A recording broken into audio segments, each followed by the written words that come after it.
Can you hear me now? Can you hear me now?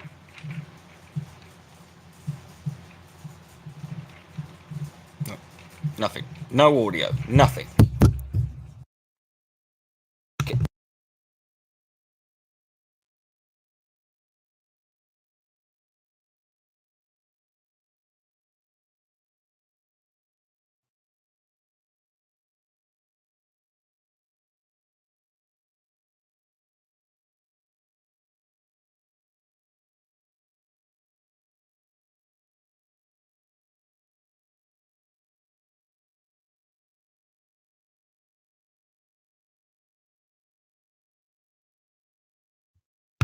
Hello.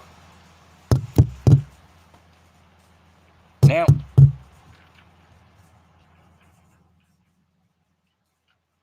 Thank you. Right, let's try this again. See, this is more like the good old days of my hangouts, isn't it? Where literally takes me about 20 minutes to fucking actually get everything working. See, this is the annoying thing about this new live setup, is for some bizarre reason you can't change the audio or camera settings like you could with the when it was the hangouts, where you could just you could swap from different cameras or swap microphones over. You can't do that here. So if you start a fucking live stream and the microphone's buggered or you've got the wrong setting on, you got to start again. And means you've got to actually get it right first time. And I'm sorry, but I'm not fucking putting up with that bullshit.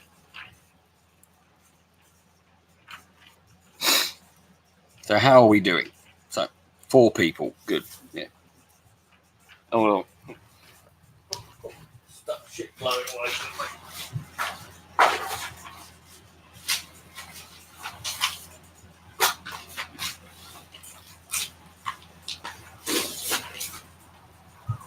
Right.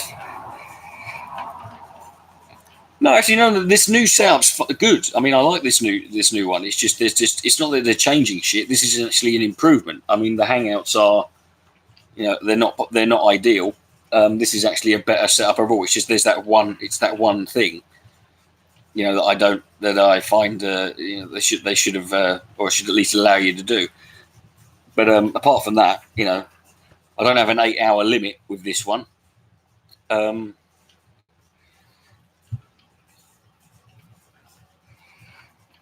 It's not one of those frivolous changes that just they do for literally no reason. That's just cosmetic, or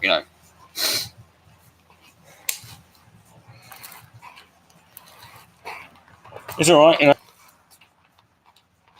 I don't expect everyone to be fucking raring to go at a moment's notice.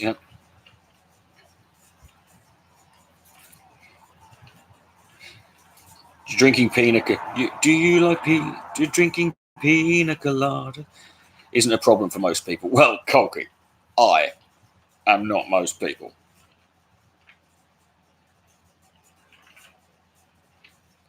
Regardless of how you interpret that, let us agree on that, if nothing else.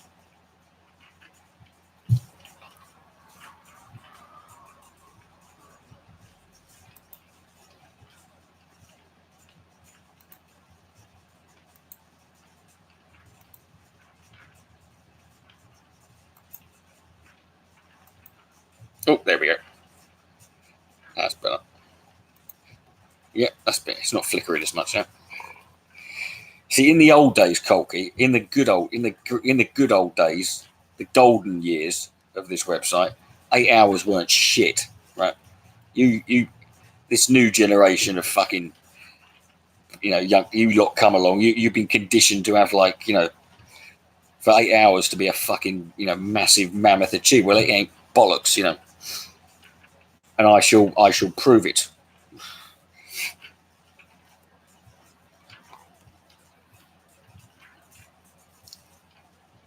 I mean, it's not that non-Americans hate root beer. It's just I know lots of people who like root beer. It's it doesn't. It's not sold anywhere. Nowhere else has it. You know, the only places in this country where you can get it are literally places that buy. You know, where you can buy import. You know, branded food and drink, or American diners.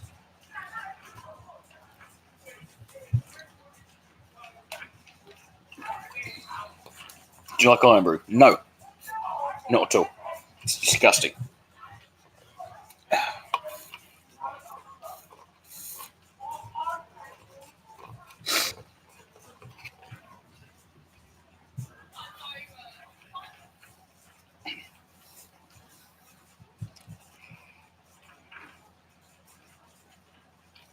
I say this as a man who's loves Scotland and spent several years living up there. It's fucking shite.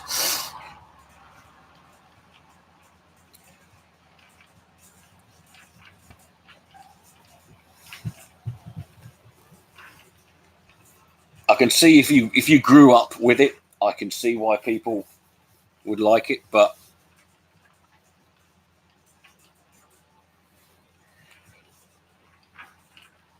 do not get the appeal. Oh, just found a tenner. Lovely. I'm making a killing on the right. There are now 1, 2, 3, 4, 5. There are 6 people in my building who all use my internet and every month pay me a tenner. Right, so my internet costs £22 a month. So I'm making every month £38 on internet.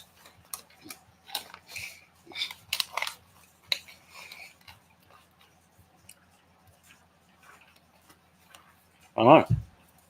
So I highly recommend getting EE fiber optic. I'm tempted to upgrade just for the fucking hell of it. Every time someone new moves in, like to either downstairs or one of the rooms, every time someone new moves in, like within a couple of days, they're like internet, just with a tenner in their hand. I'm like, fuck it, why not? Whack it on, bruv.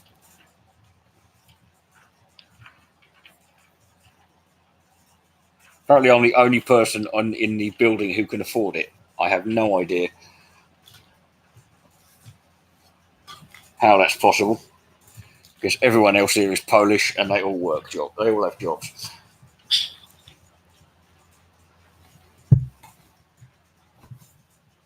Where did I put my fucking lighter? Where is it here? I have 1,000 subs. Okay, first of all, no, there's no such thing as a YouTube partnership program anymore. Secondly, this is my second channel. Thirdly, I wouldn't fucking, even if the YouTube partnership program existed, which it hasn't done for about 6 or 7 years, I wouldn't apply. I wouldn't apply for it if I was literally starving to death. If I was on fire and the payment was liquid. Right.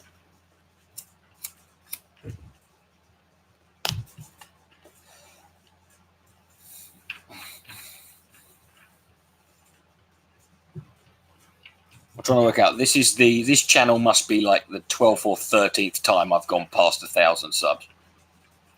It's like a little tradition. Every couple of years, I get to go through all. It's like fucking Groundhog Day. The YouTube partnership program hasn't existed for fucking ages because there's no point in it anymore. Because like as soon as you get an account, you technically, you can monetize your videos. Not that anybody can these days. There's there's literally like 5 fucking people on this website, and I can't.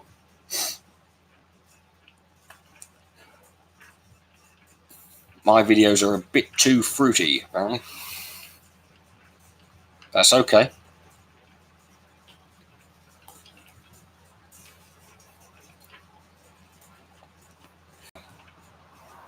But that's something I miss from the old, from signing when I first signed up. The partnership program back then, when I started, that was fucking. That was a fucking achievement to getting a partnership program back then. It was like applying for a fucking job. You had to you literally had to fill it. It took 30 minutes to fill out a form. You had to go into massive detail. You had to be uploading regular content. You couldn't, you had to make sure you understood all the, all the issues regarding copyright and blah blah blah and content, fucking terms of service and that. And then you sent off your application, and then you had to wait 2 weeks before YouTube got back to you. And if they said no, you couldn't apply for a partnership for another 6 months. So it was a big fucking deal to get a partnership back then. Oh, that's not true at all. There's loads of fucking channels that, people have this idea that PewDiePie gets fucking preference. There's loads of channels that get fucking, that do well. Do you know how many channels have over 1 million subs now? It's literally like hundreds of thousands of them. Having 1 million subs these days is like what having say 10,000 subs was back in 2009. Yeah.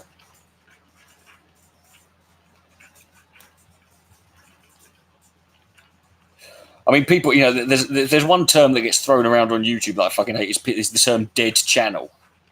Like, people get told, oh, this channel's dead, even though they still get hundreds of thousands of views because they've got millions of subs, but they only get a couple of 100,000. I was like, oh, your channel's dead. I'm like, I'd fucking suck 1 million rotten dicks to get a fucking dead channel that I've got a couple of 100,000 views a video. By that rationale, they're all fucking dead. I'm sure PewDiePie was in the doghouse with YouTube when he had his heated gaming moment and effectively caused the adpocalypse. Never let that be forgotten. He was the reason. It wasn't YouTube's fault. It wasn't the advertiser. It was him.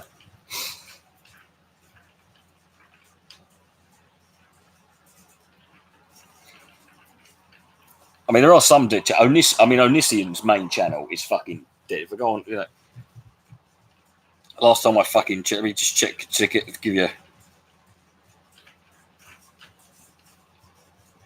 Is Onision's main main channel. Here we are. He's got 1.6. No, that's his Onision Speaks channel. Here we are. He's got 2 million something subscribers. He's got 2 million subscribers, and his videos get 20,000 views.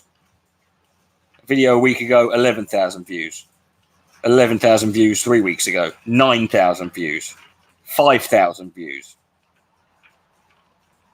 9,000 views for a 2 million subscriber channel.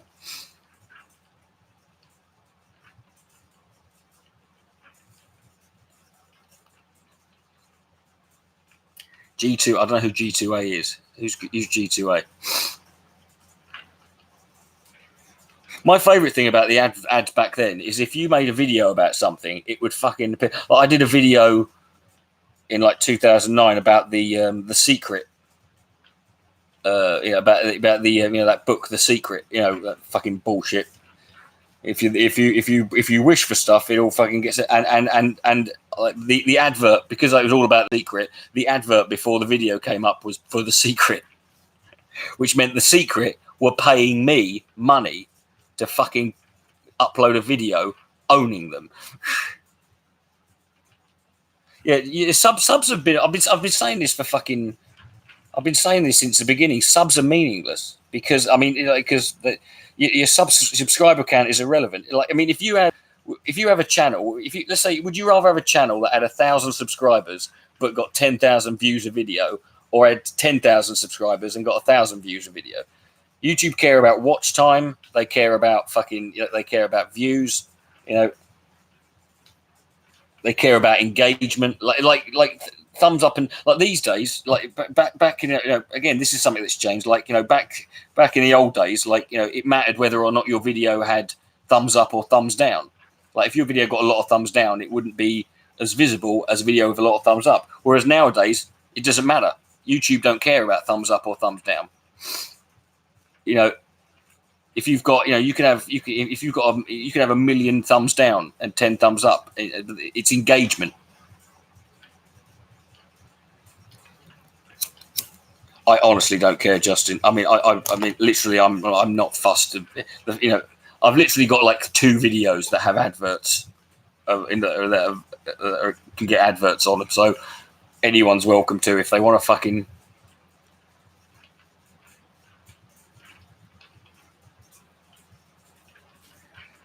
Well, see, this is the thing about TJ. TJ's had the same channel since he started, so his subscriber count is even. And the longer you have a channel, the more irrelevant your subscriber count becomes, because you're going to get fucking channel people who leave. There's going to be dead accounts. There's going to be like troll accounts. There's going to be sock accounts that are fucking, There's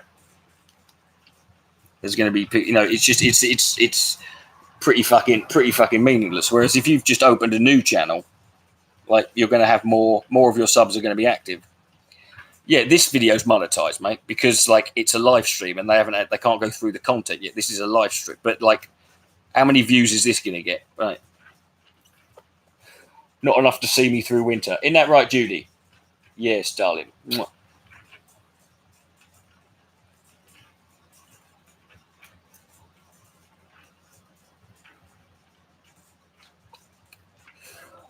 Well, the reason this one got fucking accepted for monetization is because this channel doesn't have the name Dick in the fucking name.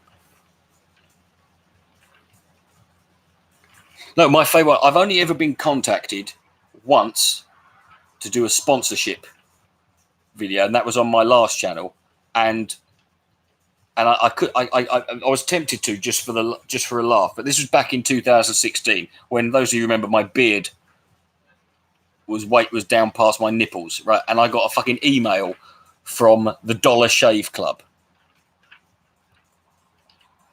and they send you this email talking out of their arse, saying like, we've seen some of your videos and think you'd be a great person to sponsor for a Dollar Shave Club. I'm like, dude, you literally cannot have watched any of my videos unless the videos you watched were like from 2 years ago, when maybe I was clean. I am the last person who should be advertising. What am I going to say? Dollar Shave Club, their product, their razor blades are so good, I buy them just for ornaments. I did get once I did get an email and this was just, again, this was like from some tiny little seller on Amazon, just some. It was in China, and they had like just random shit on their channel. But they asked me, said, "Would you like to, like, do a video reviewing one of our products?" And I'm not joking. This was the product they wanted me to review was a USB external hard drive.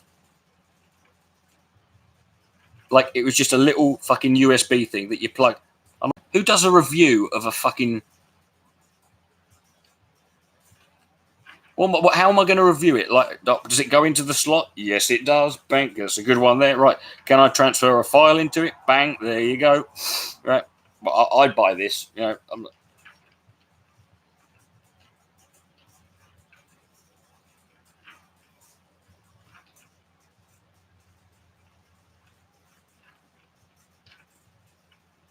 but they don't. I watch loads of tech channels. I watch loads of channels that do gadgets and tech and bits and pieces. I've never seen anyone fucking doing a USB, testing a USB stick.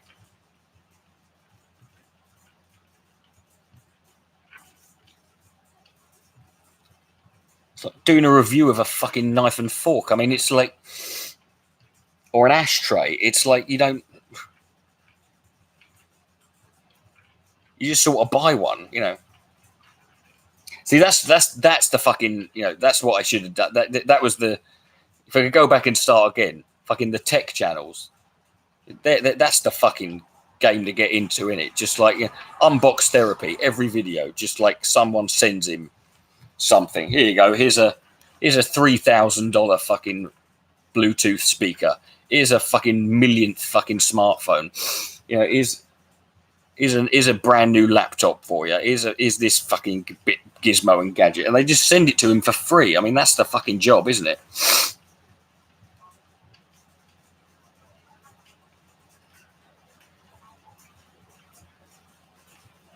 Yeah, I love it. Unbox Therapy is the Argos catalogue of YouTube. I just watch the videos and go, so many beautiful things. I cannot afford any of these things. I'm like, oh, that's nice. I'm like, wow, that's £8,000 for that. Well, that must be a good mouse, you know.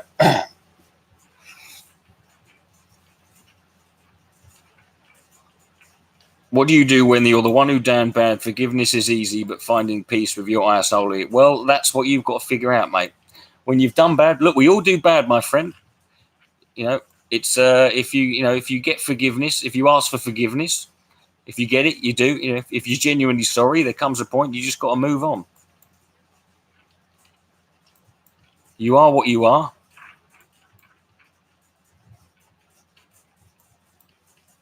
The fact it bothers you, the fact the fact you regret it, that's enough.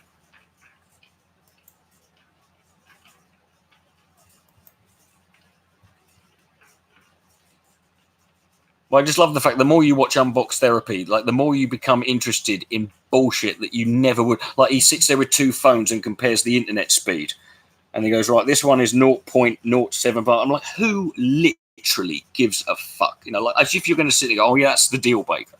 Yeah, that one will save me. You know, that could save me up to four, maybe 5 dozen seconds over the course of 10 years. That one, yeah.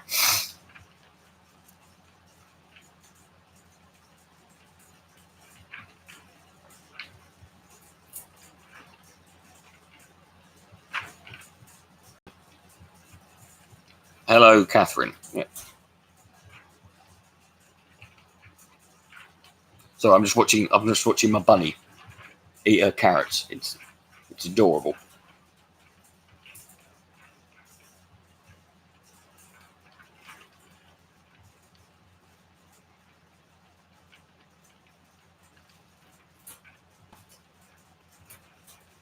Yeah, but I mean, it's like, I mean, look at this. I mean, this fucking thing.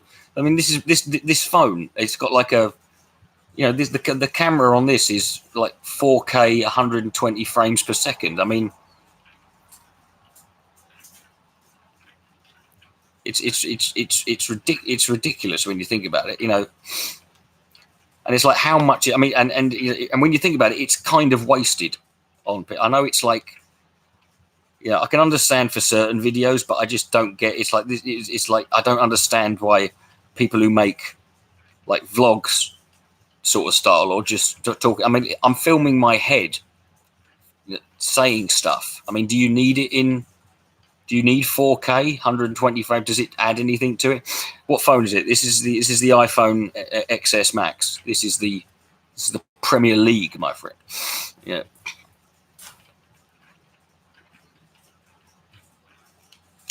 Yeah, but you probably use it just as a phone, mate. I mean,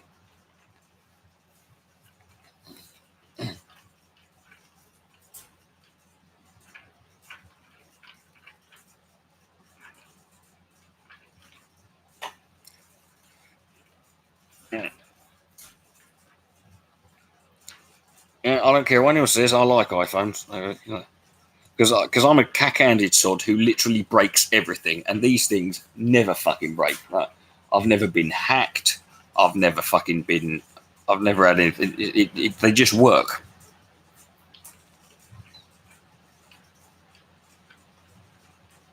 Am I related to Andy Dick? Well, considering Dick is my first name, not my last name, and it isn't even Dick, it's Richard, and considering Andy Dick's real name isn't Andy Dick, then no. Why on earth would I be?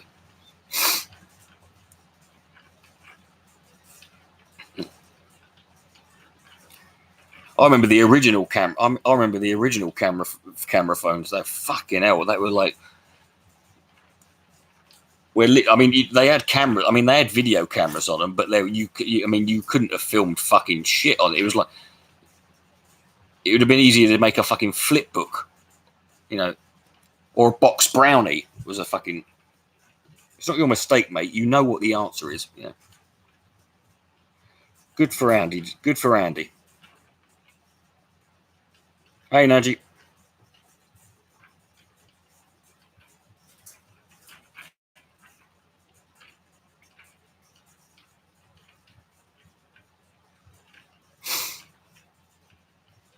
I've never had another mobile. I've never had another mobile phone. I mean, I had the Nokia 3210. I mean, you had to, because that was like Genesis. Well, no, the Genesis was the Gordon Gecko brick with the fucking with the like the 9-inch dildo fucking antenna.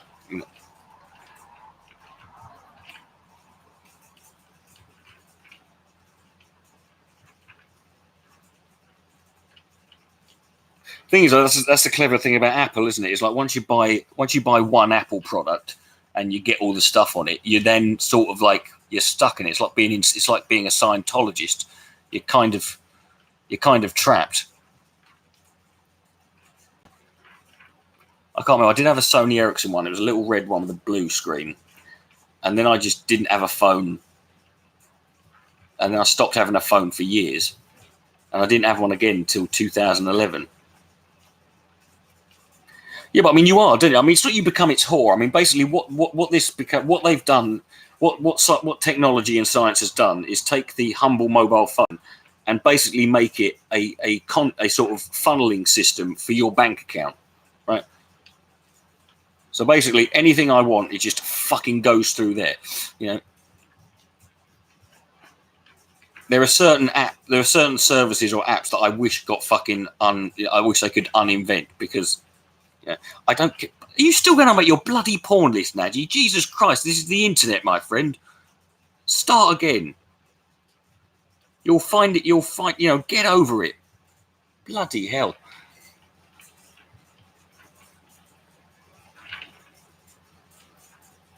I mean, like Just Eat. Like the amount of money I would save if some bastard had never invented Just Eat, where I can just literally go, bing, bing, boing, right? Or the cunt, the absolute raging cockknocker who invented the one-click buy button on Amazon. Just oh shit.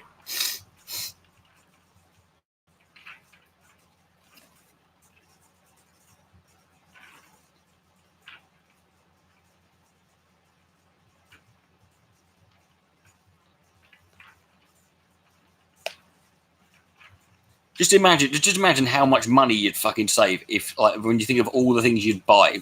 I mean, internet shopping. When you first discover internet shopping, it's amazing. It's like I don't have to do. I don't even have to put pants on. I don't even have to sit up. I can just wake up, and sort of like, and it's there, and I can buy literally anything.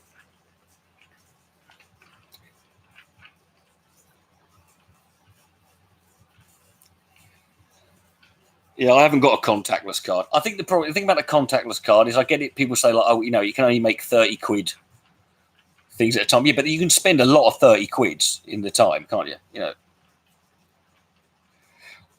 Well, no, I do. I don't know if anyone else did this when they first started internet shopping, where you order stuff and you grossly under or overestimate the fucking measurements. You know, like you order something and you thought, like the first time I ordered those fucking like studs for the those little pyramid studs for the leather jacket. It was like I ordered like I had a brain fart and only ordered 100, like because I confused 7 millimeters with 7 centimeters, and they literally arrived in an envelope that big, and I just fucking emptied them, and they were like, I'm like, yes, I'm going to need a few more than that. Plus, everyone likes getting post. I was having this conversation last night on fucking another Discord server. Was talking about I can remember when before Netflix was a streaming service, when it was a fucking DVD rental service. Like you would actually go on there and they would send you a DVD of the film and then you'd post it back. There was another one called Love Film that came before that.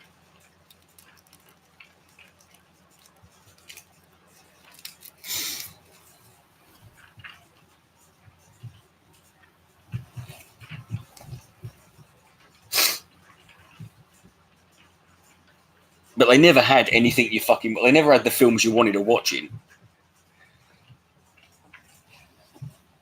So you'd always get shit like the fucking, that they think it's all over Christmas special, or fucking, 100 top own goals or some bollocks like that. Because none of the films you wanted to watch were ever in.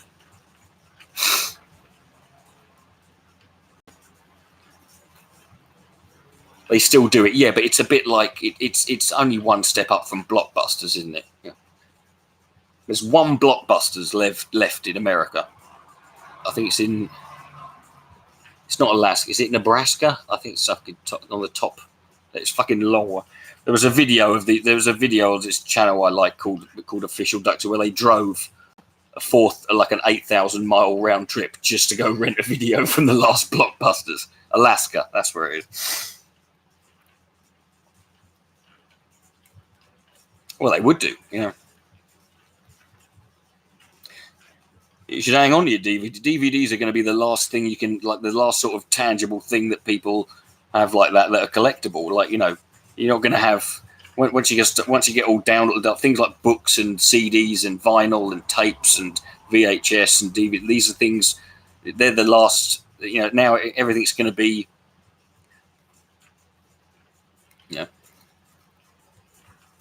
Everything's going to be on. You're not going to be fucking. You're not going to have you're not going to be selling. Oh, this is an original MP3 download. See you, Justin.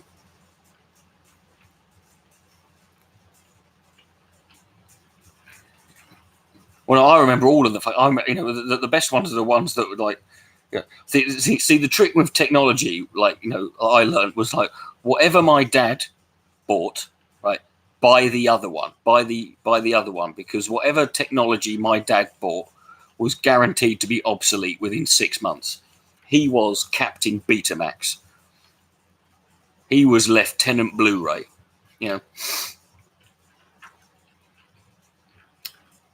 He was Laserdisc man. Yeah, they'll make them, but there'll be specialist things. I'm talking about buying the originals, like getting original prints and that. But things like this. See, this is the smart thing that I always look back on and wish I'd done. It's like when I was younger, I wish I'd bought 2 of every toy. Like when I bought an action figure, buy a second one, keep it in a fucking packet. When I bought a record, buy 2. And just have a big storage thing you can keep it in, because the amount of fucking.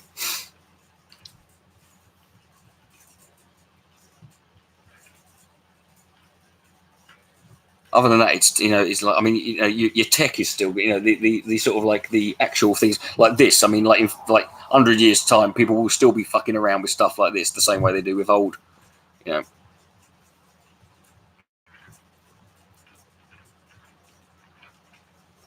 Yeah, you can, but not a lot of people know how to do that. I mean, that's I know how to do it, but it's not a lot of people. Like my parents don't fucking.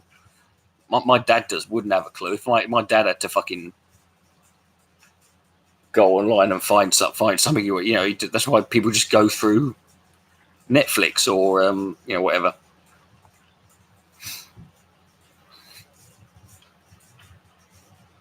Worst newspaper, the Sun or Daily Mail? The Daily Mail. Do you know why? Because even the people who read the Sun, you ask anyone, even people who read the Sun, right, and they'll tell you the Sun is like the 50 Shades of Grey of newspapers. Even people who read it every day know it's full of shit. Right.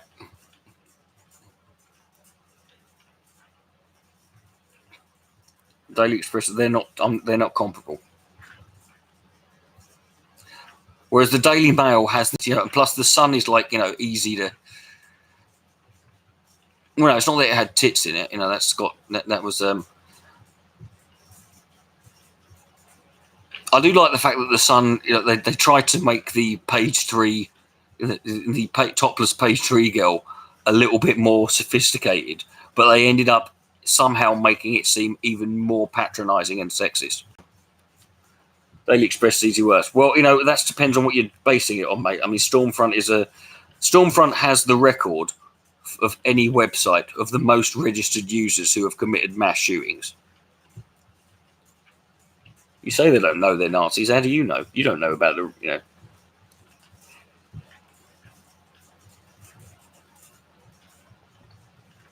Hello, Mr. Roach. Yeah.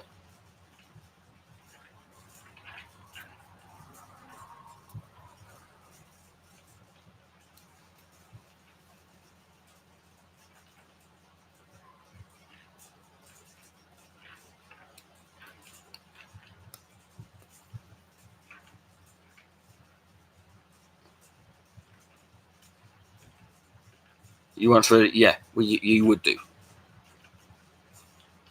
Dude, we could sit here. We're not going to sit here and list off insane bollocks we've read in the Daily Express, right? It just ain't happening. I will be here I will be here all week. My new video that's coming out tomorrow, Touchwood, will be a Daily Mail comment section video, which I haven't done in a while. Thought it'd be good to give everyone, you know, we should go dip our toe back in that. Yes, but the Daily Stormer they all claim this. Who cares? Here's the thing. The fact that it can claim that proves that it isn't. If it was the most censored, guess what? You'd never have heard of it. You know, it's like when you see a YouTube video that says, YouTube banned this video. I'm like, well, clearly not. It's on the video these people don't want you to see. I'm like, is that why it's on the most popular video sharing site on the internet and it's got 8 million views? You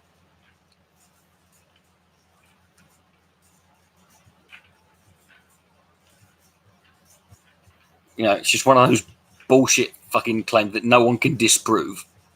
You know?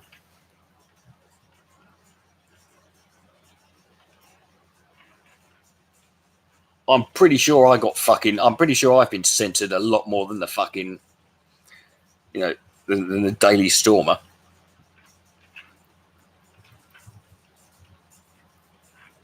And they probably deserved it a bit more than me. Just a bit.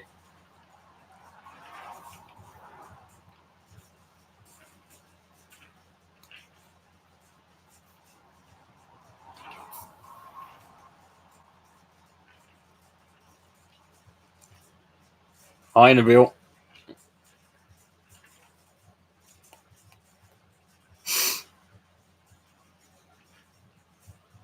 Oh, I finished.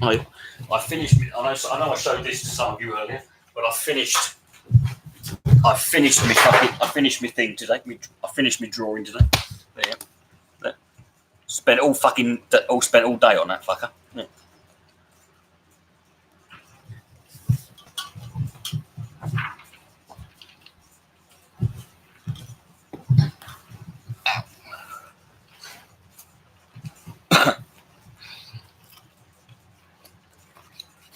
You wish you could draw. Well, do you know what you should do? Like, get a pen and some paper and learn. You know, I didn't wish I could draw. I picked up a pen and a bit of paper, and I spent the last year of my life practicing relentlessly every day for anywhere between 2, 3 to 5 hours. That's how you learn to do anything. There's nothing special about me. There's nothing fucking. I'm not some sort of like, you know, idiot savant or prodigy. I just fucking, if you practice something, you know, every day, you'll get good at it. You know?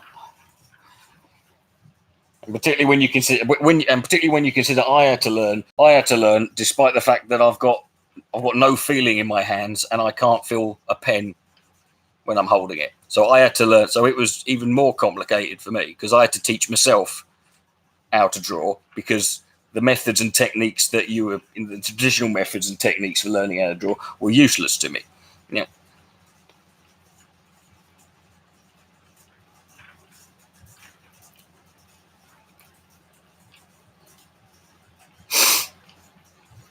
Well, I stream on this. I'm only streaming on this channel because I've been my streaming My streaming privileges have been... Why do you care what channel I'm streaming on, whether it's this one or the other one? It's the same fucking show. I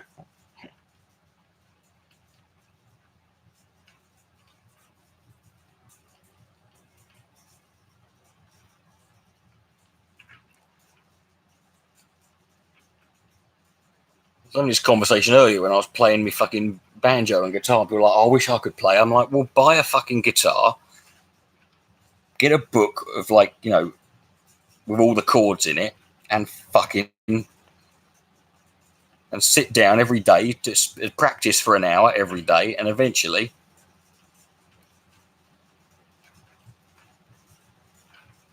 So I have no idea what you're talking about, Najee, as normal. You know, you're just saying stuff, and I don't understand. Yeah.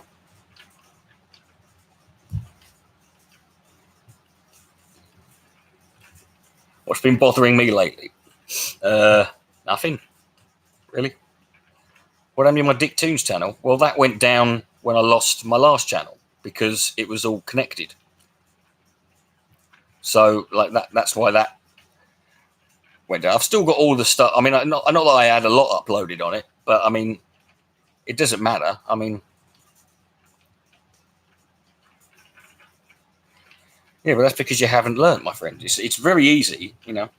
I taught myself how to play the guitar when I was 19. It took me like 2 months.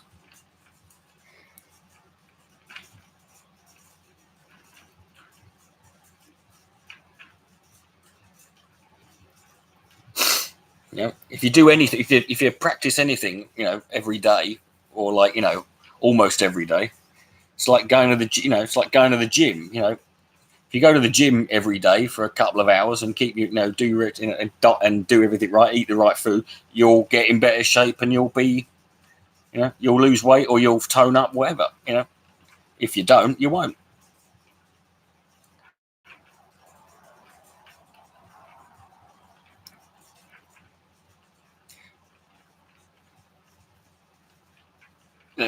See, Sukariva, you've got to get used to the fact that, you know, if any YouTube channel, once I have a YouTube channel, any YouTube channel I have, once it goes past 2 years, once I've had it for 2 years, you know, we're on borrowed time.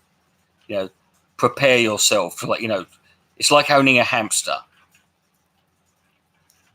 You know, just, there's not long left, you know.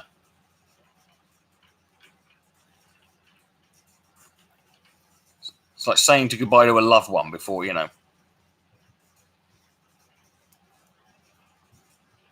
before they go off to war. You know, it doesn't even matter if you enjoy it. Like, just learn something for the for the hell of it, you know.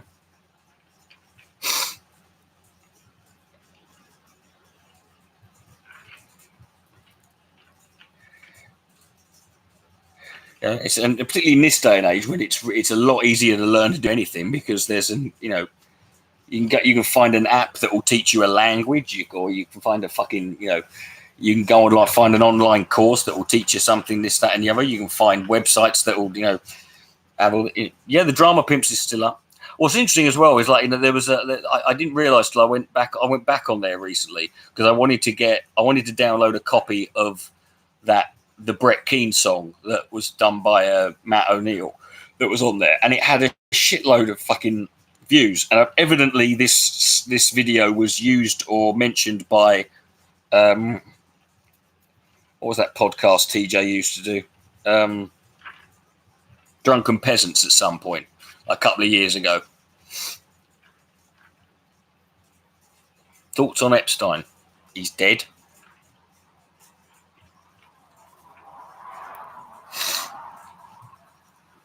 Dead pedo, you know, I can handle that. Don't care. Yeah.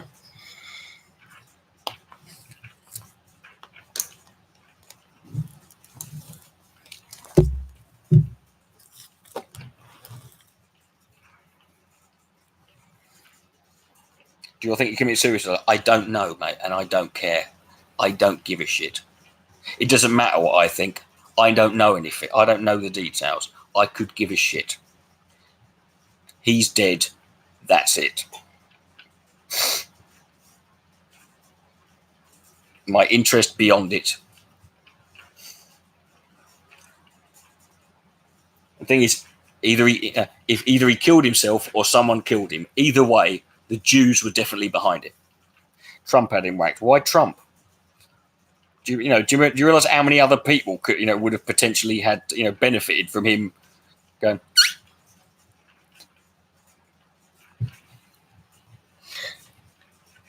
Trump's one of the few people who could probably get linked with having sex with fucking underage child prostitutes, and it fucking wouldn't affect his poll numbers in the least. Trump has pics of him. So, dude, I'm not getting into a Jeff. I know you want to try and draw the conversation about Jeffrey Epstein and conspiracy theories about it. I don't care. Do you know why? Because let's say there's a conspiracy and he was fucking murdered by whoever the fuck. Do you know what? If that's true, we're never going to find out anything. Right? So sitting here fantasizing or speculating is going to fucking get us nowhere. What do I think of Brooke House? Well, the woman who abused. Well, I've never heard of her, but if she abused anyone who abuses animals or takes joy or pleasure in hurting animals, like there's no bad that can. There's nothing that can happen to them that I will feel even the slightest bit of sympathy. Anything can go with them.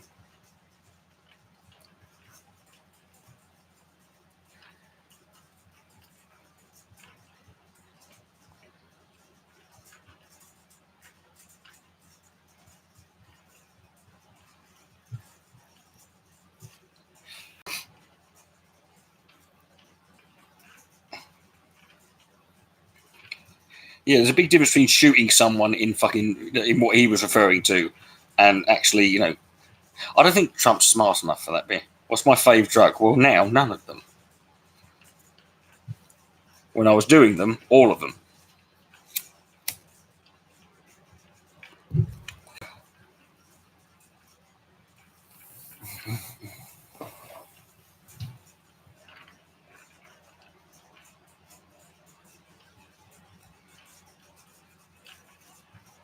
Apparently, Epstein died in a suicide attempt that went wrong.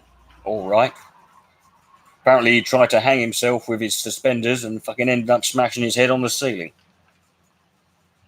Anyway, either way, fuck him. Who cares now? Cocaine's too expensive. Well, it is if you can't afford it.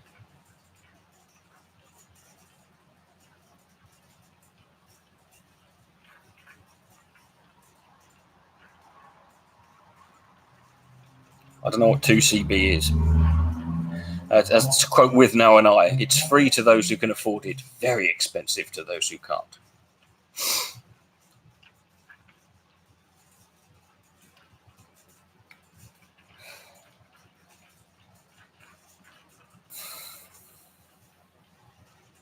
Just take some and trip. Well, that's not really helpful, Red, is it? That's what you just described there is taking drugs. How will Brexit affect me? I don't fucking know, man.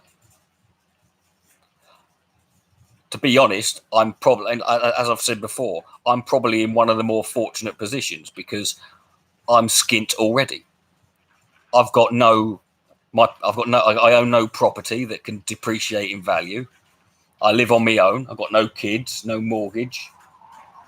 I've got I've got nothing to fucking. I've got no dependents. Moderate amount of debt, but nothing fucking. There's two groups of people who a massive economic crash does not affect: the super rich and the skint. Because if you've already got fuck all, I'm not getting into Michael Jackson either. It's a futile debate. The cunt's dead. Who fucking care? Really, just.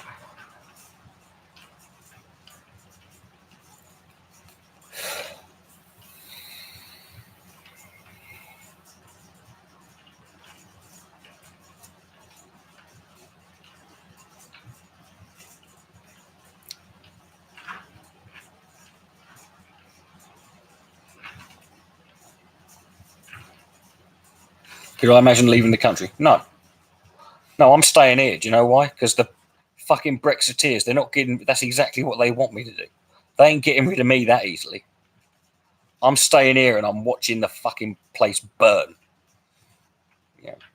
The one benefit, actually, the ironic benefit of the pound dropping in fucking value on the stock market is the fact that I get paid, but on Patreon but in dollars.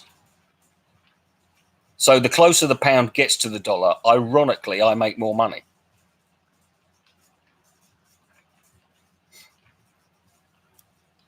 Granted, it's not worth anything.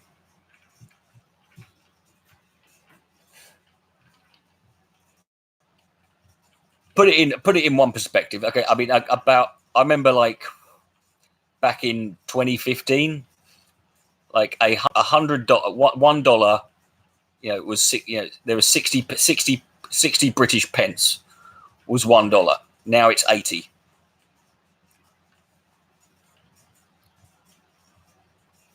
Yeah.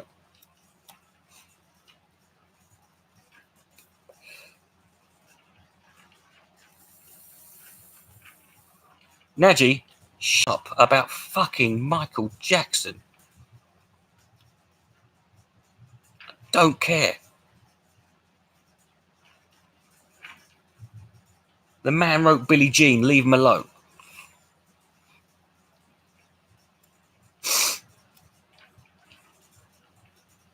Do you know what? If he was a nonce, he's the best type of nonce. Do you know what? He's a dead one. I've got no problem with a nonce that's dead. They're my favourite type. If all other nonces could follow suit, they're the least they're the least problematic. The fucking dead ones, particularly when they've been dead for fucking 20 years.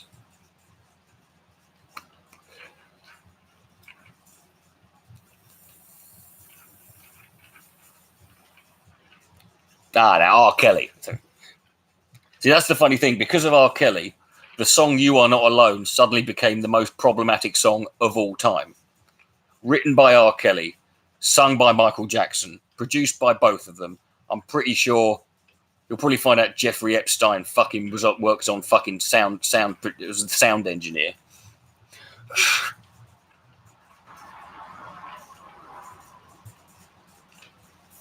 Harvey Weinstein produced it. Harold Shipman was was mixing it. Well, the thing about Savile is that's the fucked up thing about Savile is he kind of didn't get away with it. It was one of those things that everybody fucking just knew. It's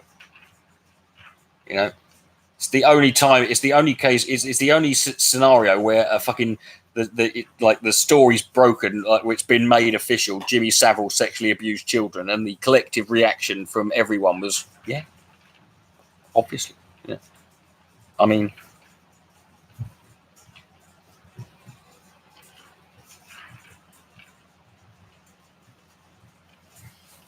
yes, but that was controversial then.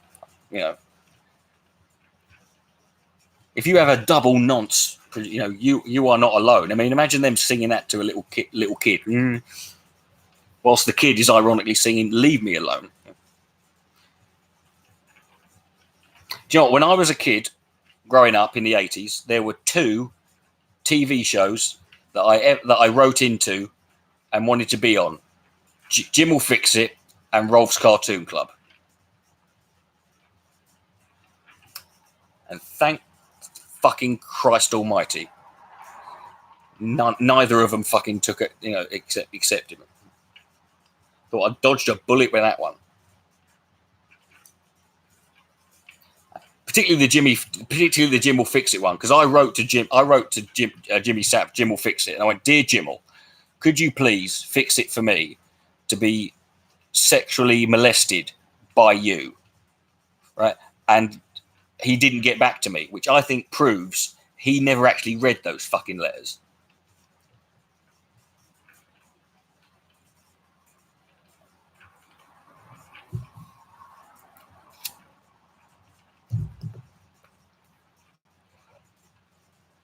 Yeah, nonce. You're a nonce. You're a paedophile. You're a slot badger. You're a bent ref. You're a two-pin dim plug. You're the crazy world of Arthur Brown. You're a shrub rocketeer. You're a small bean regarder. You're...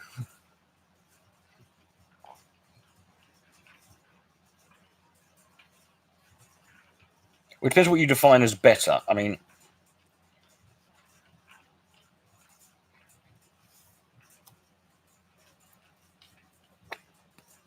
that is when Edwina Currie dies.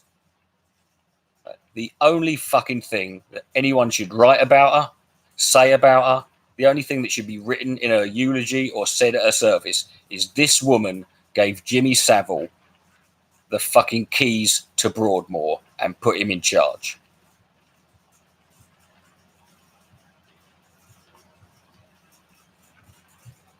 That is her legacy.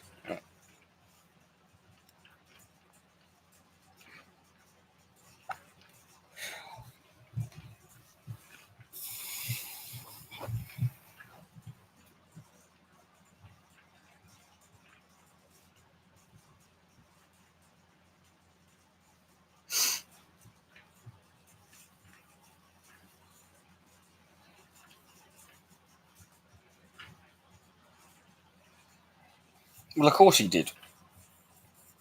Listen, Rolf Harris was. I mean, Rolf Harris got. I mean, that was people were genuinely fucking shocked because, like, no one suspected Rolf Harris. I mean, you know, let him have the key. Yeah, they put him in charge of Broadmoor. Right. For those who don't know, Broadmoor is like where the worst of the worst fucking go. Like, he also had access and the keys to 2 different hospitals. One of which was specifically for, you know, severely ill children who were, like, you know, from broken homes, people who didn't have, like, so he had access to an entire hospital of sick and dying children whenever he wanted. What's the opposite of a Make-A-Wish Foundation?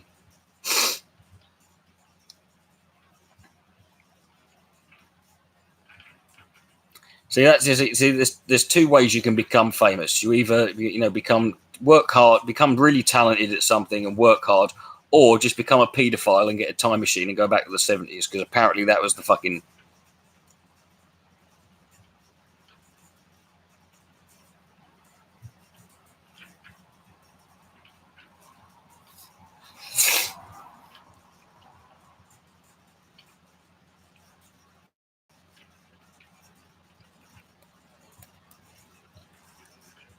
Jimmy Savile was like the anti-John Cena when it came to sick and dying kids.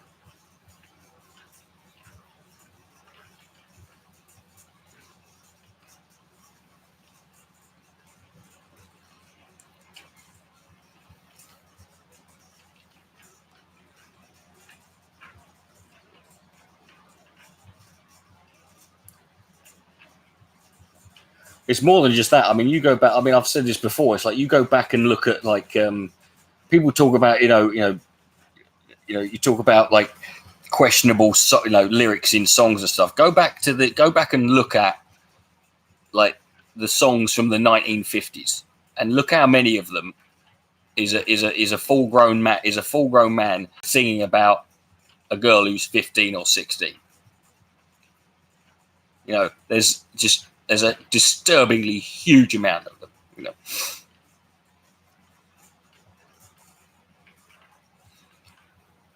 With someone like Savile, I don't know, mate. Is it relevant?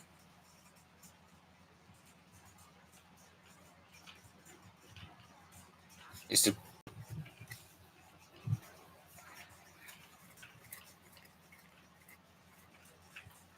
because that's how fucking... I know Jimmy Savile, like, to look back at, like, he's seems like a ridiculous cartoon of a person, but that's how famous he was. That's how much respect he garnered, and that's how much influence he had, you know.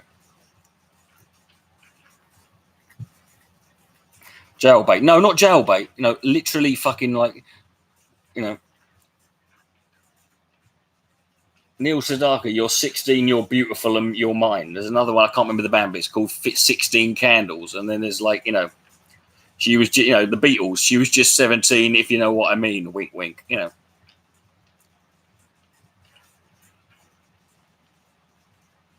Listen, you know, yeah. I mean, Elvis family was mucking around with 14-year-olds when he was in his 20s, you know.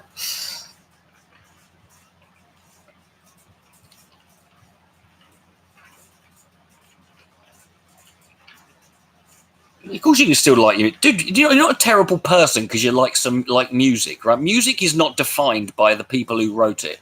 If we're going to sit here and start saying you can't listen to music or watch a film or read a book or enjoy anything because the person who made it was of highly questionable and dubious moral standing, then we're pretty fucked, aren't we? There's pretty much nothing we can fucking, you know. And the things that you can listen to and you can enjoy, you can probably, it's probably only because you don't know enough about the people who fucking made them, you know.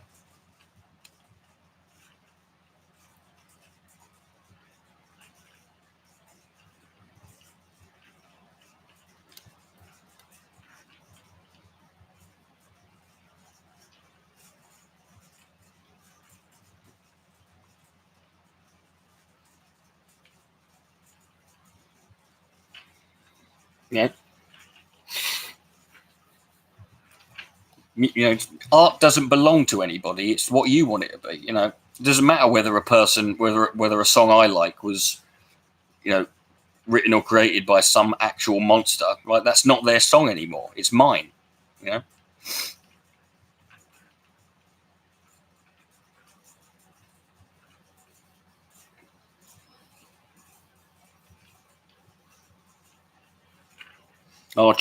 Chester Bennington. That was a sad one when he.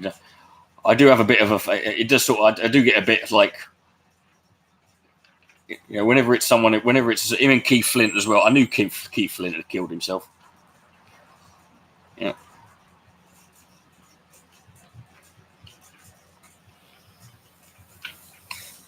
Same with Chester Bennington. There's several pictures of me in my like early 20s where I basically was, you know, just Chester Bennington, where I was like, you know, the tattoos, the tight tops, the fucking, you know, the spiky hair, the fucking, you know, studs and piercings, you know.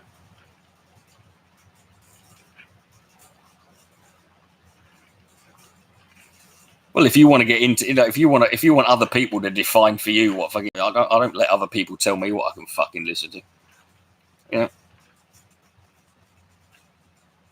Because the truth of the matter is, whether people want to fucking, you know, people won't admit this, but everybody makes fucking exceptions. Everybody, you know, ignores. So everybody has like stuff that they know. You know, no one is in a place to judge someone because they enjoy, you know, or they like the work of someone who is, you know, an abominable fucking, you know, an abomination against mankind. You know, everyone fucking does it. And if they say they ain't, they're fucking lying. Yeah. And if it's not a specific artist or it's not a specific, person, you know, creative, you know, piece of, you know, a song or a book or a film, you could fucking sit here and go, well, you know, you're propping up something. Have you ever fucking, you know, have you ever bought a product made by a corporation that we know indulges in human rights violations? Of course you fucking have, you know. Yeah, but no one gives a shit about Hitler's art. Yeah. Of course everyone has their demons, you know. And that's fine, you know. Having your demons doesn't make you a bad person, you know.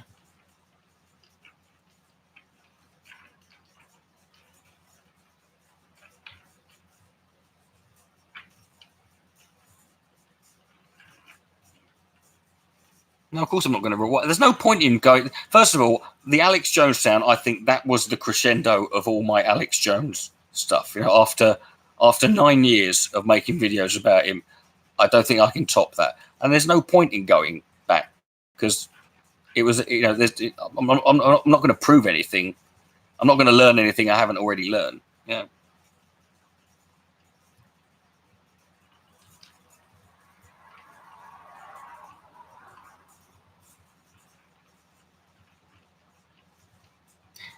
Yeah, you could say that. Yes, Hitler had a skewed view of the world, but he had ambition. Alex Jones, of course, I know he's not on YouTube. Syndrome, you don't need to tell me. Listen, nobody, most Alex Jones fans don't know Alex Jones as much as well as I know Alex Jones.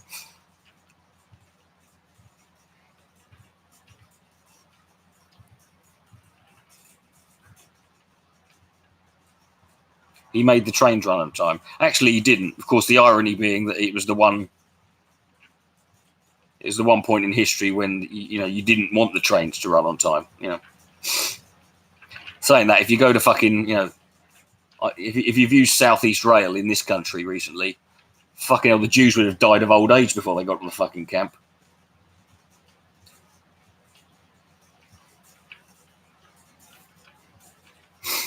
You ever been on? I was on a Virgin train the other week when a fucking air conditioning broke. I swear to Christ, I'm like,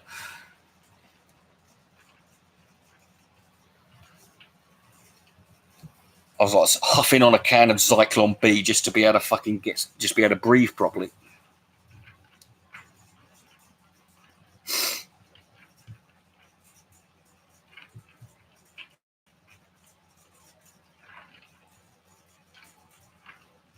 Who's your favourite? I don't have one.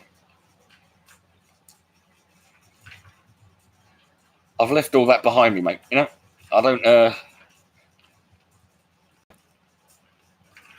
I'm tending these days. I've done all my fucking. I've focused on every fucking wanker out there. I've done my time, and now I do what I want.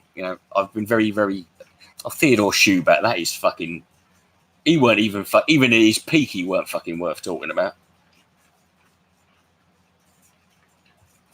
I have been collecting a couple of See, whilst I'm not going to be able, whilst YouTube's, hypersensitive auto flagging system won't allow me to do a racist website safari hunt, I can still look at dodgy websites, and I've got like a list accumulating where I could do a video on each one. Yasin, please don't fucking just ask dumb questions. Like, just stop trying. I don't need you to help, make this.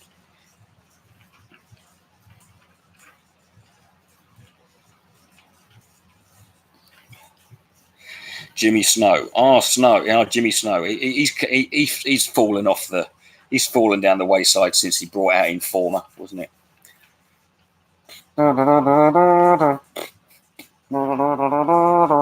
Informer, so do there's something I can play. Now licky boom boom down. Vimeo's an option. No, it's not. We go through this every fucking live stream. Vimeo is not a pissing option. Do you know why? Because no cunt's on Vimeo. Are you on Vimeo? No one's on Vimeo. Secondly, right? Do you know what you get if you want any decent fucking services on Vimeo? You have to pay like $50 subscription fee a month. And do you know what you get for $50? Everything you get on YouTube for free. Right? We get over this time and time again. There is everybody is on this website. You can upload content on other websites, but there's no point moving there because no one's going to follow you. You're just going to have, the only way you're going to fucking do it is if you upload a video there and then upload a YouTube video telling people, oh, I've uploaded a video over there. And if you're going to upload a video on YouTube to tell people you've uploaded a video somewhere else every time you do it, you might as well upload another fucking video, fucking YouTube video. Yeah. Is Live Leak still going? If it is, fucking God bless it. It's not a problem. YouTube, it's not a problem with YouTube, don't think YouTube's any different. All these websites that people find that, like, the reason they don't have the problems YouTube had is because they don't have the fucking. They're not as popular as YouTube. If they had if they had 2 billion fucking people on it, guess what? They'd be fucking. They'd be going through the same fucking shit. For all of, despite all of the, because this is the sad truth and the fact of reality. Despite all of the fucking problems and issues that this website has, it's still the best out of all the other sites out there by a fucking country mile, and it always has been. That's why that's why nobody's ever come along. That's why you've never had a situation like with MySpace and Facebook, where Facebook came along and it was objectively better than MySpace, so everyone fucked off there.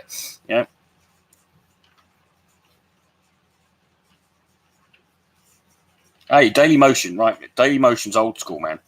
The fact that Daily Motion is still going is fucking incredibly impressive when you think about it. You think of all the websites that have come and gone in that time, and yet somehow Daily Motion remains, and it does it because of its very laxed attitude to.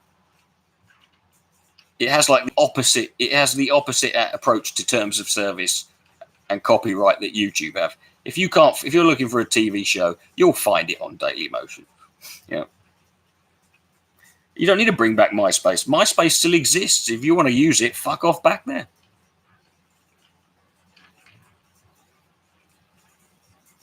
No one's stopping you. It still exists. Yeah.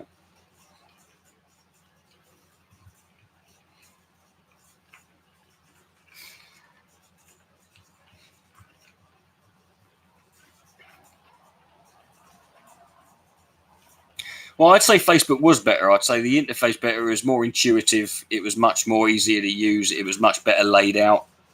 It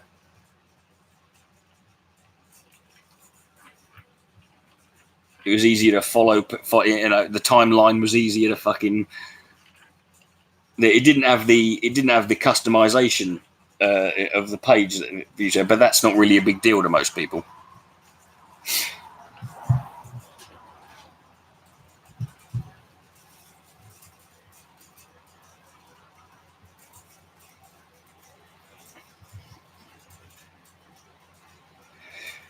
The fact that this is why Facebook was the website. That was the first sort of barrier that was broken down when that we all remember where we were the day our mums tried to add us on Facebook, and we were like,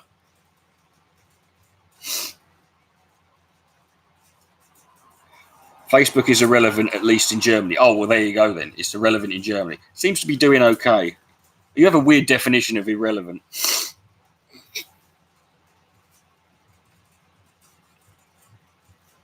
Tumblr's not a new MySpace either. Tumblr's a blog account. Tumblr's completely different.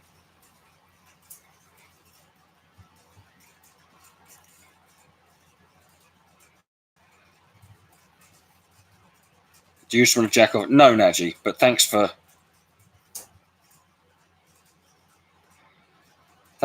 bringing that into the fucking comments. That was really helpful. Yeah. It's irrelevant in China. Well, everything's irrelevant in China, fucking, because China doesn't have access to fucking most things on the internet. Okay, I'll go through this again. Okay, right. I'll walk you through it. Don't worry. Right. God, aka Rick Mail. Right. Let's go. Jim Sterling, Ray Winston in the movie Scum, Carlin 3571, mate. Lee Evans, Al Murray, pub landlord, James O'Brien, Daniel Bryan, ContraPoints, Dave Chappelle, Tom Hardy as Ronnie Cray in the movie Legend. Right, the poster for The Rock, Ed Harris, Sean Connery, Nick Cage. Roger Lloyd Pack, aka Trigger, Only Fools and Horses. Sam Cedar, The Rock, right? Harley Moorstein from Epic Mealtime, Mac from It's Always Sunny, and the last one, Steve Buscemi in 30 Rock, and the one at the bottom, that's me and me ex-fiance. That's not all I've done. That's just the ones that I've stuck up. I'll show you some others I've done. Because I'm going to show off now.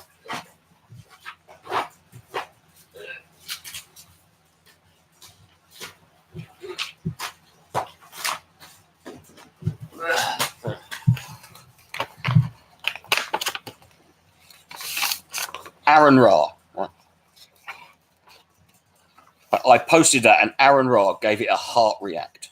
Aaron Ra, yes. I fucking broke through. I found, I broke through that cold, icy, monstrous exterior and found the marshmallow of it. There's you'll recognise. You'll probably recognise this one. That's obviously me. That's a friend of mine called. That's obviously me. There's a lot of me here. That's obviously me. This is Corey Taylor from Slipknot, 2003, Subliminal Verses at Mask. Me again. Yeah, that's probably the best one of me. I think that one took fucking ages. Yeah. Old Boy, best film ever. Yeah. See, this is the difference in about 2 and a bit months of.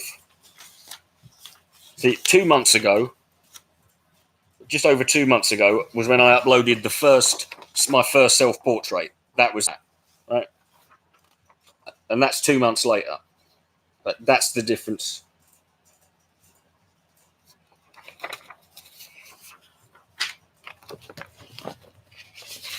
It's like with this one. Hold on. Like this one and this are the same picture. Right. That one they're 3 weeks apart, those ones. Yeah.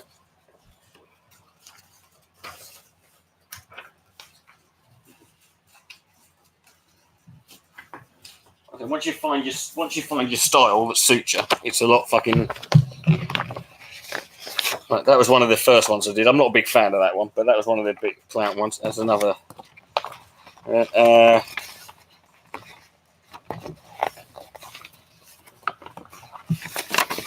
that's my dad. And that's another Rick Mail one. I think that's pretty much it. I've got some others somewhere. I've done loads of other ones, but like commissions and that. But they're ones of people's, like they're portraits of people's family and fucking shit like that they. One which is so you wouldn't recognise. Well, this is the one I'm just filling in now. It's a friend of mine's baby. Right.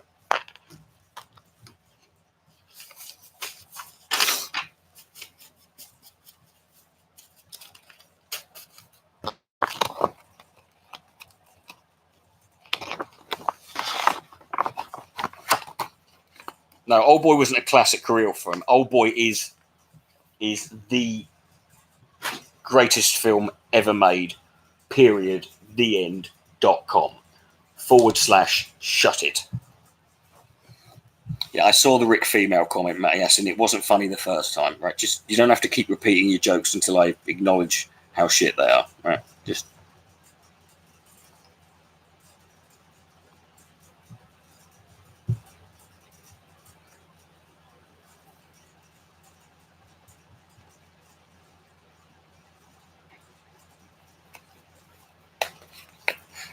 What's the sorry? Can you do Corey Taylor with Corey? I don't know who Corey Baxter is. I'll show you the ones at the moment because I'm just doing black and white. There's I'll show you. Hold on.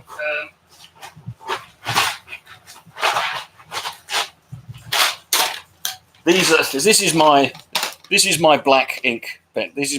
There's in there you've got 13 ultra fine tip Sharpies, 19 fine tip Sharpies, 2 of those bastards, 1 of those motherfuckers, and for the outlining and some of the filling in, I use these things, Faber and Castle, which are very, very, very, very like fine tipped pens, and that's basically it. But those are basically that's what I use. Those are my tools. Yeah.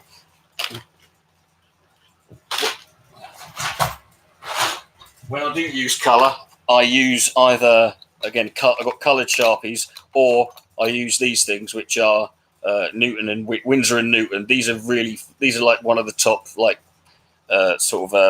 marker pens that you can get. They're like 3rd or 4th most expensive ones you can get. So, but I don't use them a lot because I don't do a lot of colouring, and I want to save them for when I'm actually good enough to fucking use them. Yeah. Shoes off the bed, disgusting. Oh, you wouldn't believe the disgusting things I've done on this bed, my friend. Either way, go ask your mum. Right? And if you're going to please, don't waste my time. Yeah.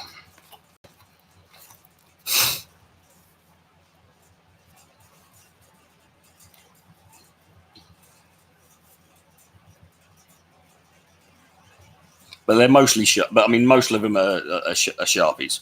Yeah. Which I like,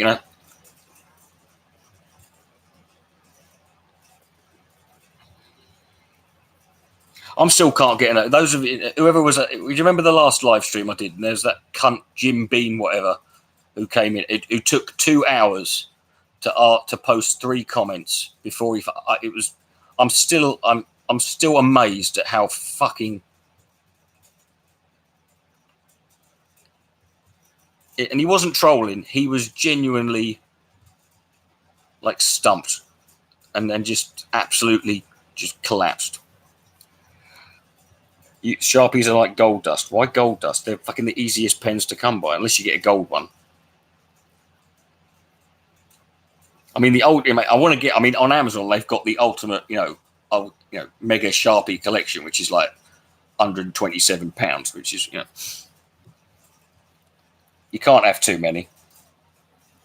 This guy came in, and he said, and he tried to tell me, because the subject was we were talking about comedy and this, that, and the other, and he says in the UK now there are comedians who are being arrested and put in jail, and I said, are there? And I said, could you tell me which ones they are, because I haven't heard that. And I said, before you answer that question, I'd like you just to be aware, because you're probably not, that I am a stand-up comedian and have been for the last 18 and a half years. So please keep that in mind before you sit there and tell me anything. So, so just tell me who these. Now, bear that in mind. That was his first thing. There are comedians in the UK being arrested and thrown in jail. Right. An hour later, he posts a second comment. There are comedians who are being threatened into silence because they're not left-wing enough. I'm like, that's not what I asked, mate. I said, can you tell me the names of any of these people? Right. And if we're talking threats, well, we'll get onto that. I've got a few things I could, share with you. An hour later, he finally comes back with this. My friend Gene was kicked out of a comedy club for being loud and obscene. And I banned him. Right. That was 3 comments, 2 hours. Right. That was he spent an hour thinking of those. Right. I don't have any opinion on Salman Rushdie. I've got nothing against him. I bear no ill will. I haven't read his books. It's not my kind of thing. But I was kind of worried when they put that fat troll on him, because he was staying in my back bedroom at the time. Yeah. Was he thinking? Well, clearly yes. But that's the thing. He went from comedians are being arrested, thrown in jail, to comedians are being threatened, to my friend got kicked out. He didn't say a comedian. He didn't say my friend. A friend of his got drunk and made a fucking arse of herself and probably was fucking heckling and being disruptive. So she got kicked out of a comedy club, which is standard procedure. Like that was, you would hope he would sit there and go, why am I going round telling people, why am I going around telling people that these, comedians in the UK are being arrested and thrown in jail when I don't even know? And then when I have to change, when I move the goalpost to being threatened, I still don't even know. I'm willing to grant him. Maybe he was making it up, but if he's going to make something up, make up something that's got some connection. But of course, I've already stumped him with that because he knows he can't make up something because I've already given him the fucking put up the barrier saying, like, you know, I will know, you know, if you tell me a name of a comedian who's been threatened into silence or thrown in jail, I will know who they are. Yeah. And that was it. He was gone. I'm like, if that's, you know, I mean, what do you do with someone that like that? There's no point arguing with him because, you know, I'm not waiting another hour to see how it goes. I mean, that was the degeneration. You know, it wasn't like he was dancing around the houses and that. I just asked him, who are you talking about? That's not a fucking gotcha.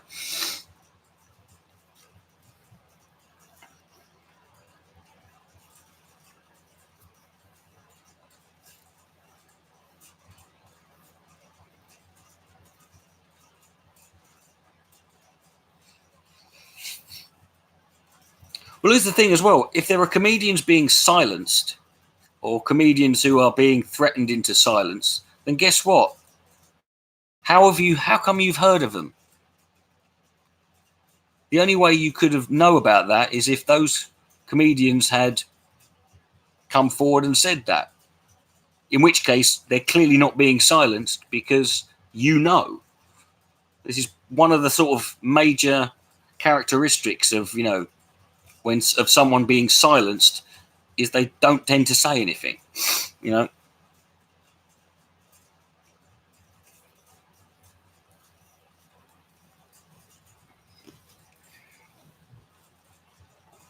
If you're being threatened into silence, you don't run around going, oh, me, you know.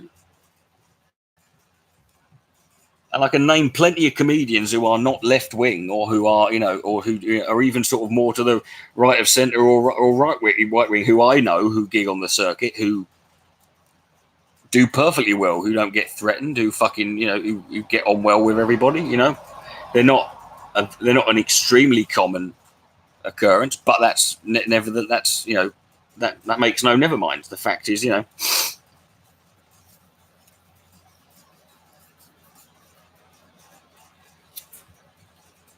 I mean, if we're talking about people being threatened into silence, I could fucking, you know, think of a couple of 100,000 fucking examples from this year alone, you know, being directed at me, you know.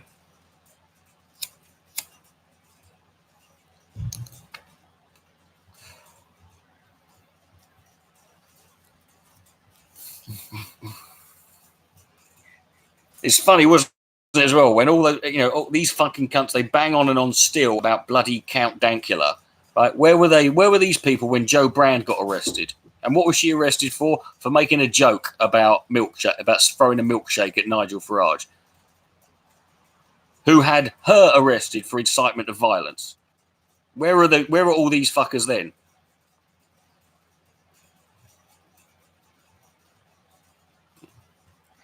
No, it's for oxymoron. Don't fall into this trap that people, like, they're not common, right? Certain types of comedian, or, you know, certain sort of, like, sort of genres of comedian are not common, but then they do exist. You know, it's all subjective, really, and it depends what. First of all, it depends what you determine as far right. A lot of the old school, like, comics from the 70s and 80s in this country would, you know, some people, at least in this room, may consider, you know, leaning towards that, the racist comedians like fucking, you know, Bernard Manning, you know, maybe Jim Davidson, maybe Roy Chubby Brown, you know, but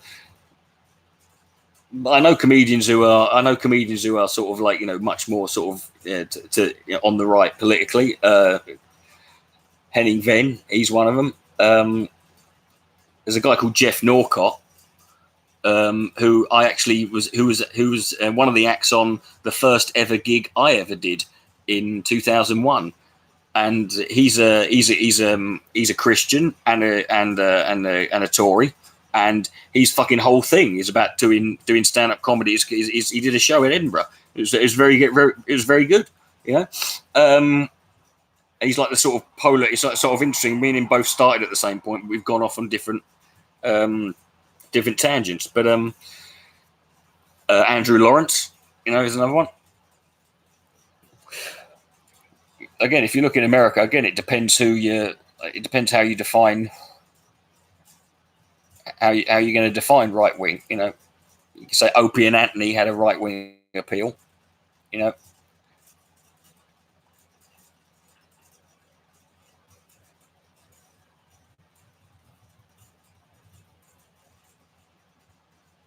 What do I think of Ian Hislop? Yeah.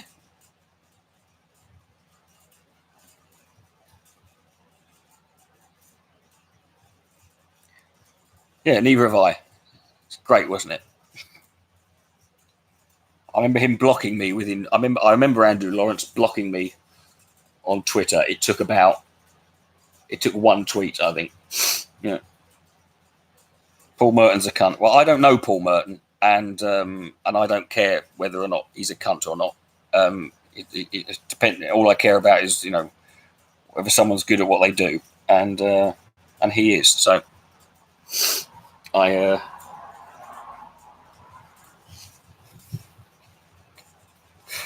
If we're gonna if you're gonna fucking judge comedians on whether they're cunts, there's a lot of comedians you can't like. Bill Hicks, he was a cunt. Richard Pryor, he was a cunt. Peter Cook, he was a fucking massive cunt. Nazis who do stand up, I don't know. Not on the stand up circuit, no. But they're not really interested in that, are they?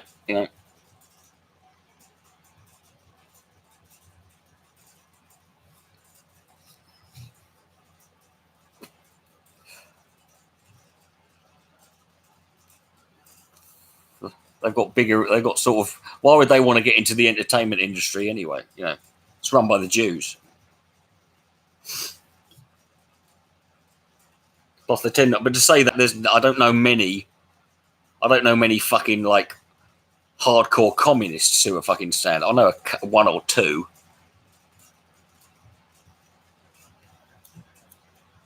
But not many,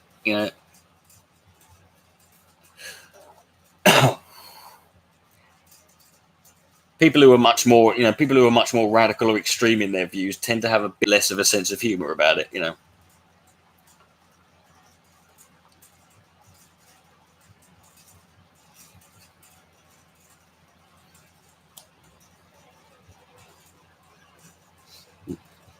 they're not meme makers; they're meme hijackers. And plus, making memes is not exactly a fucking an art form I've got a huge amount of respect for. It's not too fucking complicated, is it? Yeah.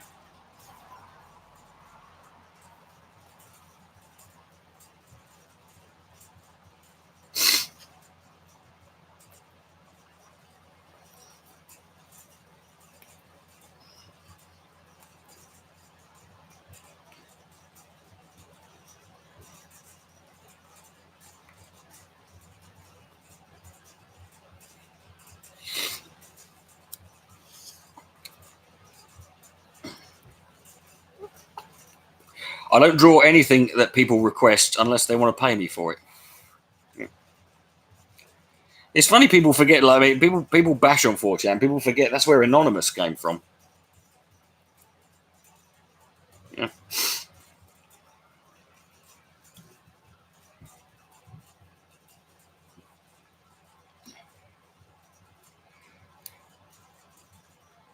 Plus, I would say the difference mainly between comedy that's more left wing than right wing is left wing comedy tends to be a bit more sort of self-deprecating, a bit more sort of punching up, a bit more sort of it sort of goes after people who are who are much more fair game and who need to be taken down a peg. Whereas comedy that's more right wing tends to be overtly a little bit more cruel. They're not really concerned with the target.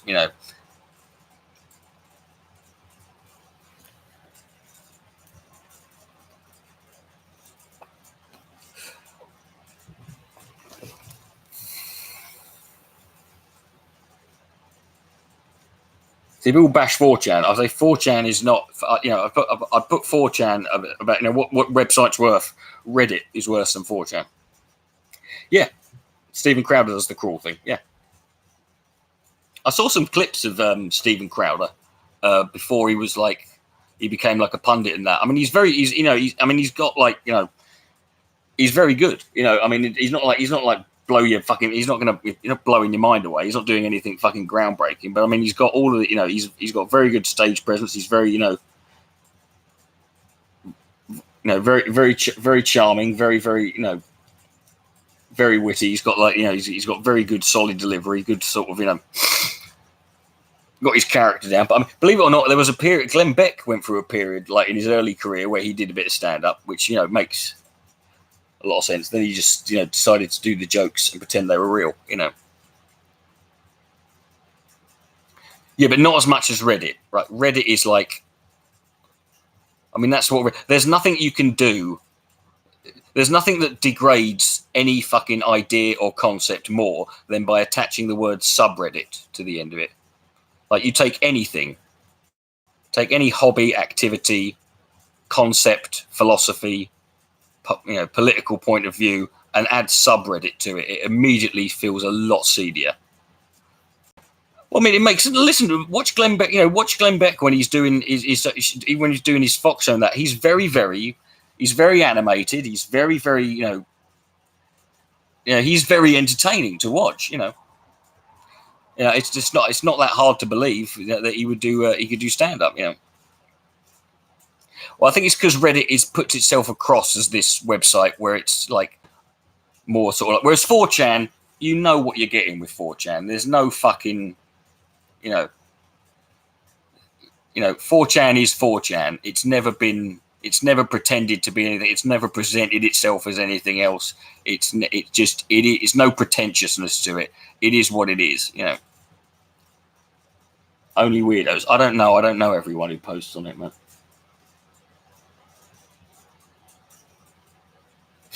I haven't done a comprehensive survey. I don't know. People would say that about this website. And one of my favourite videos on YouTube, I've played it on here before. It's on the Media Matters website. It was just after he got fired from Fox News, and it's a 10-minute compilation of Glenn Beck's Fox News show. And it's called Requiem for a Rodeo Clown, and you should watch it. And don't just watch it and think it like, but like there's so much you can learn. You can see how this guy was, people wrote him off as a nutter and stupid, but you can clearly see like he knew exactly what he was doing through the whole fucking, through the whole time, And like a lot of people, like with Alex Jones, what he wants people to think. He wants people to dismiss him as a nutter and a fucking and a Looney Tune, because it means they're not going to fucking worry about him, and that's how they end up in the positions they get to,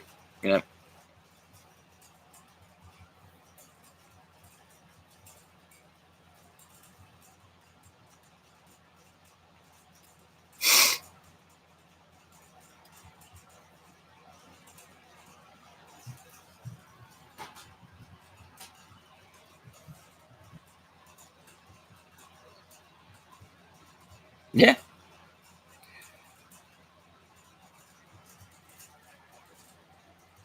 To be fair with Boris, I don't think Boris has ever been underestimated.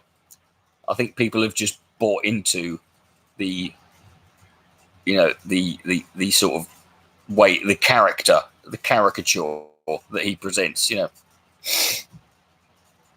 it's good because because God knows he couldn't run on substance.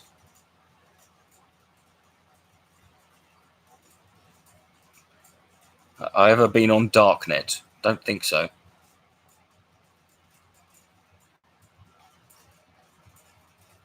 I spent the last decade of my life on this website. It's fucking, living in the bottom of the cesspool, mate. There's not much I can fucking. There's not much that I'm not saying I've seen it all. I still get fucking, I can still get shocked or fucking see. There's loads of shit that I see shit I haven't seen before, but it doesn't surprise me.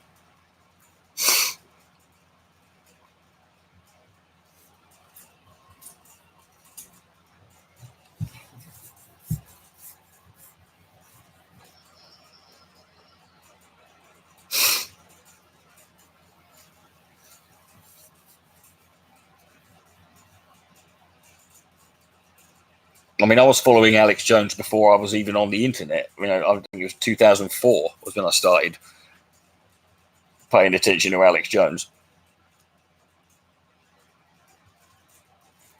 Well, you see, that's the difference between me and you, Amy. See, I want to see it all because that's reality, and you can't beat something. I can't beat something if I can't sit. You know, if I can't sit there and just absorb and take it all in. That's the fucking first.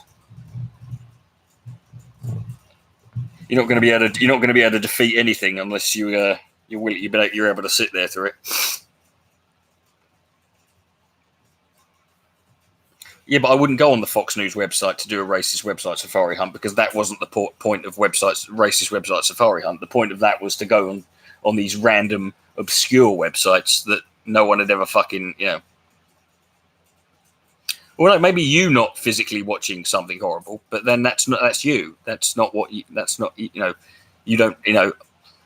I want to see these things that fucking disturb and upset me if they exist because I've got to fucking learn to deal with them. Yeah, because that's what I'm sort of trying to fucking, you know. Those are the people I'm trying to fucking reach and understand. You know.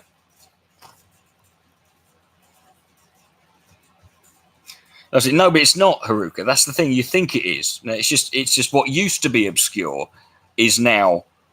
It's not even mainstream, but it's like it used to be obscure, but it wouldn't be. But the things I would find now would be still be obscure by that. You know. No, I'm not criticizing you either. I'm just saying that's the.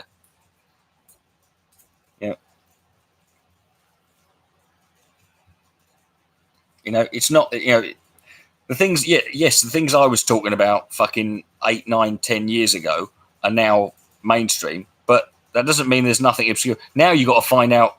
Now the thing is, go find out what's obscure now, and think this could be fucking mainstream in 5 years' time. You know.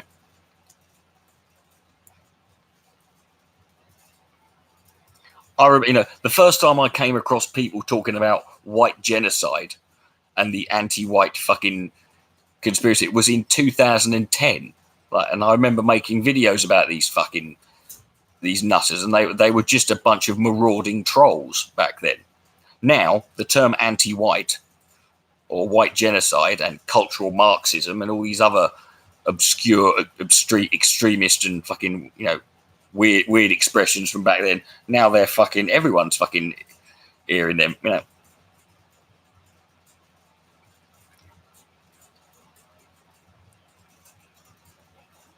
Islamophobe, exactly. See, that wasn't even a website. That was just a bizarre fucking, you know.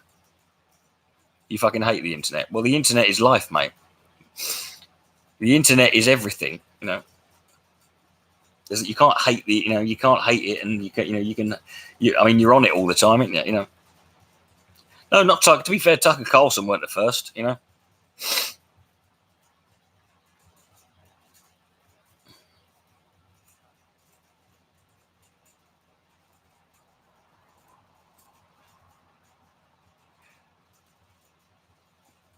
The internet ultimately can be exactly whatever the fuck we want it. Did he die? Oh dear.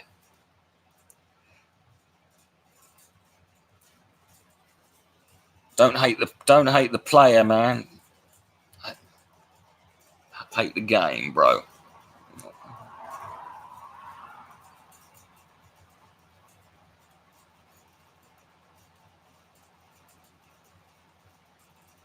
Yeah, but fortunately, mate, those headlines were very short-lived. You know.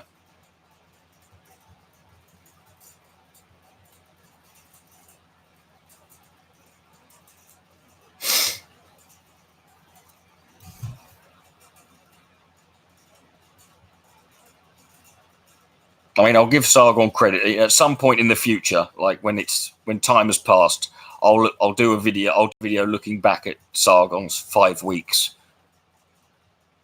in the as a politician running in an election, because it was like everything, the perfect bad example. What not to do.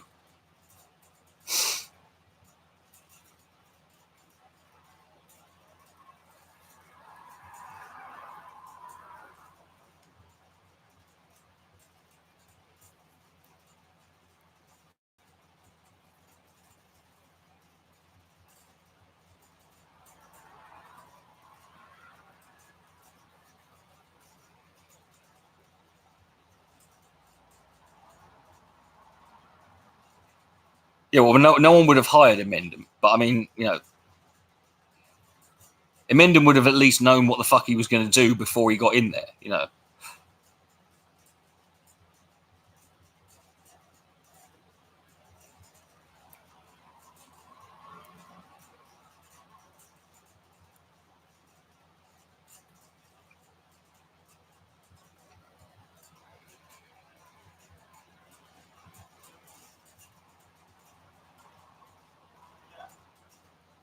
I just remember going through it, just like the whole thing. This is the thing. It's like, I mean, you can sum up the whole thing about Sargon's political campaign.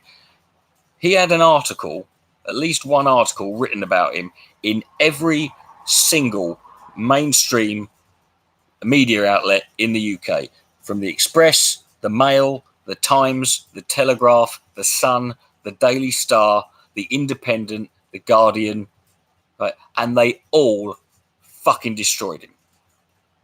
Nobody, not one of them. And I struggle to think of many occasions where someone in the public view, where someone is so repugnant and fucking just completely and utterly lacking in any credibility that across the board, like if it was just the Guardian and the BBC and the Independent, he could just fob that off as that's the liberal left wing media. Fucking yeah, but it wasn't. It was it was all of them. I mean, the Sun had 2 articles about, and they fucking just. I mean, when you can't get the Sun or the Mail or the Express on your side, Yeah, but I don't think he did seek. Here's the thing: I don't think Sargon wanted to fucking win. You know,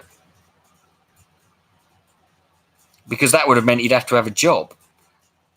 The other point, and this gets completely swept under the rug because of all the other, stupid bullshit. But go watch the interview he did on Sky, on Sky News. Yassin's just preempted it.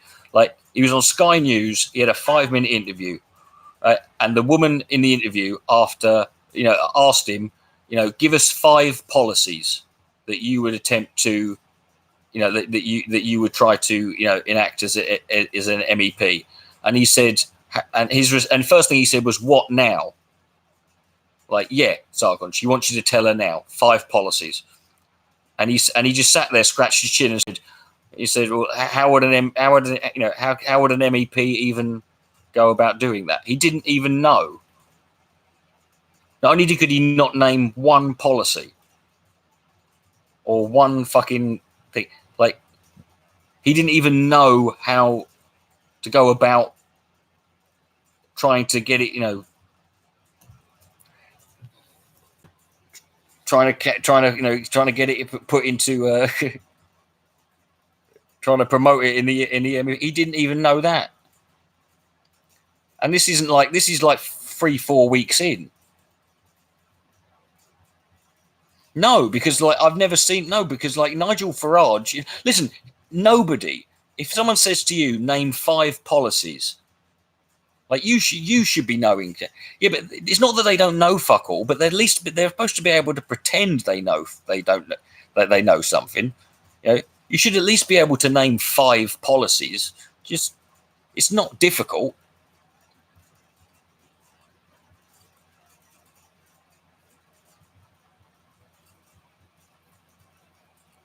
Even if it's fucking petty minutia shit. Bring back smoking in pubs. Trying to revive the Twinkie perm.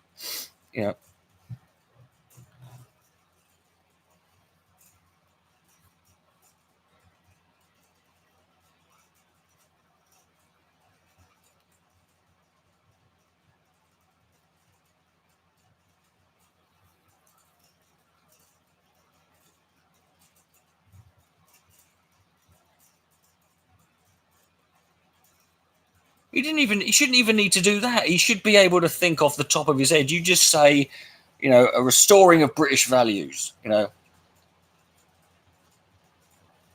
hard Brexit,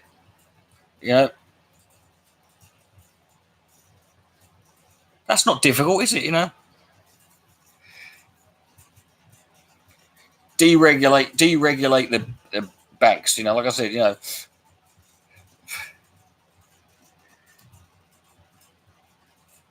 3 bin collections a week, just anything, just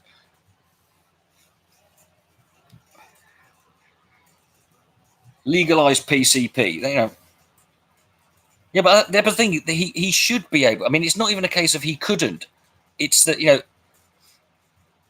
it's not just Farage. I don't know anyone. I can't think of a single politician who, if asked that question, would not be able to answer it. And I kind of don't believe that he fucking doesn't know how to answer it.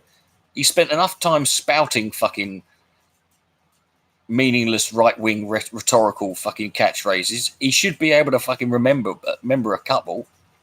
Yeah,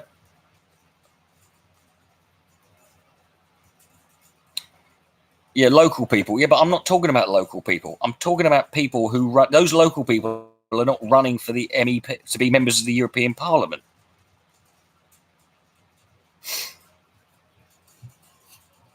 Yeah.